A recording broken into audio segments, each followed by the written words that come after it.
Hello everyone, আসসালামু আলাইকুম। আশা করি সবাই অনেক বেশি ভালো আছেন। আলহামদুলিল্লাহ, আমরাও ভালো আছি। আমার নানু বাড়িতে প্রতি বছরই ওয়াজ মাহফিল হয়, আর সেই ওয়াজ মাহফিলে সবাইকে খাওয়ানো হয়।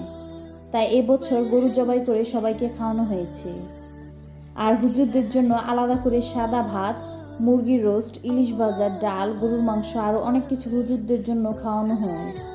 হুজুররা যেহেতু অনেক দূর থেকে আসে সেই জন্য। আর এলাকার সবার জন্য গরুর মাংসের খিচুড়ি রান্না করা হয়। গরু খুব ভোরবেলা জবাই করে মাংস কেটে ফেলে। গরুর মাংস কসাই খুব ভালোভাবে কেটে নেয়। কসাইরা খুব তাড়াতাড়ি গরু জবাই করে কেটে ফেলে। তারপর মাংস পরিমাণ অনুযায়ী প্রতিটা পাতিলে নিয়ে নেয়। আর ভিডিওটা যখন আমি করছিলাম তখন আমার পাশে আমার নানু দাঁড়িয়েছিল।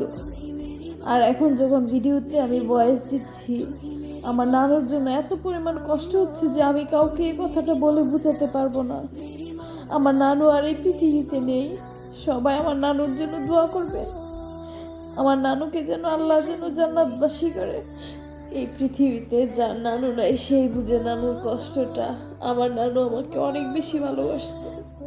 এখন আর কখনই আমি আমার নানুকে ডাকতে পারবো না। কথাটা মনে হলেই কষ্টে যেন আমার বুকটা ফেটে যায়। আমার নানু আমাকে সবসময় বলতো যে আমি দোয়া করি তুই সবসময় সুখী হও। মার পরে নানুই আমাদের সবাইকে অনেক বেশি আদর করত। আমাদের জন্য নানু সবার কাছ থেকে অনেক রকমের কথাই শুনতো। নাতনিদের জন্য নানু জান দিয়ে দিত। আর আজকে সেই নানু আমাদের মাঝে আর নেই। এটা মেনে নিতেই যেন কষ্ট হচ্ছে, কিন্তু মেনে তো নিতেই হবে। প্রতিটা মানুষেরই মৃত্যুর স্বাদ গ্রহণ করতে হবে। এদিকে ডেকোরেটর থেকে কাজ করার জন্য লোক পাঠায়।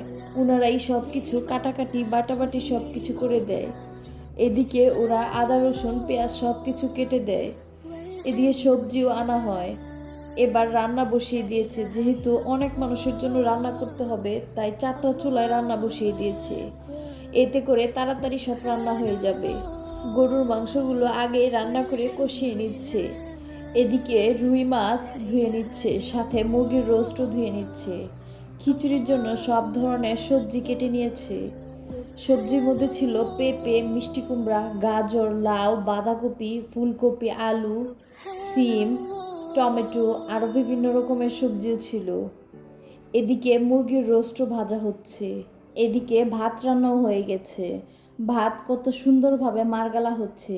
যেহেতু অনেক ভাত এভাবেই ব্যাতের খাঁচা বা ঝুড়ির মধ্যে মারগালা হয়। এভাবে ভাতের মারগালার প্রসেসটা আমার কাছে খুবই ভালো লেগেছে। তারপর খিচুড়ি রান্না করাও প্রায় শেষ। পরে এই খিচুড়ি পাতিলগুলো ভ্যানে করে মাদ্রাসায় নিয়ে সবাইকে দেওয়া হয়। আজকের ভিডিওটি এই পর্যন্ত। কি সবাই সুস্থ থাকবেন, ভালো থাকবেন, আর আমার পরিবারের জন্য দোয়া করবেন। আল্লাহ হাফেজ।